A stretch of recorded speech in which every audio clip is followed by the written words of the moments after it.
মাগুরাতে motorcycle চুরি নিয়ে একটা খুব সমস্যা ফেস করছিলাম। আপনারা মনে হয় জানেন যে মাগুরাতে খুব মোটরসাইকেল চুরি হচ্ছিল, এই জন্য আমরা কাজ করছিলাম এবং কাজ করে আমরা একটি আন্তঃজেলা মোটরসাইকেল চোর চক্র গ্রেফতার করতে পেরেছি। আমরা 8 জন সদস্যকে গ্রেফতার করেছি এবং 4টা মোটরসাইকেল উদ্ধার করেছি।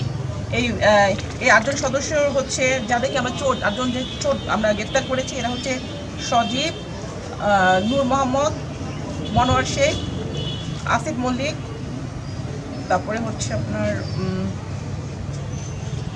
রাব্বি শিকদার, আবু হানিফ হিমেল, রবিউল হোসেন এবং মোহাম্মদ আলিম হোসেন। আর যে 4টি মোটরসাইকেল আমরা উদ্ধার করেছি এটা হচ্ছে এর মধ্যে একটি হচ্ছে পালসার 150 সিসি এবং 3টি হচ্ছে ডিসকভার, এর মধ্যে একটি হচ্ছে 110 সিসি, একটি 100 সিসি এবং একটি হচ্ছে 125 সিসি। এই 4টি মোটরসাইকেল আমরা উদ্ধার করেছি। উক্ত বিষয়ে এখন মামলা রুজু প্রক্রিয়াধীন আছে। এই হচ্ছে আমার না, একজনের বাড়িও মাগুরাতে না, এটা কিন্তু আন্তঃজেলা, আমি বলেছি আন্তঃজেলা, এবং ওরা কিন্তু আমাদের আশেপাশের জেলাগুলিতে থাকে এবং এখানে এসে চুরি করে আবার নিয়ে চলে যায়। ওরা দেখা একটা চক্র, এখান থেকে একজন নিয়ে আরেকজনের কাছে বিক্রি করে, আরেকজনের কাছে করে, এরকম একটা চক্র।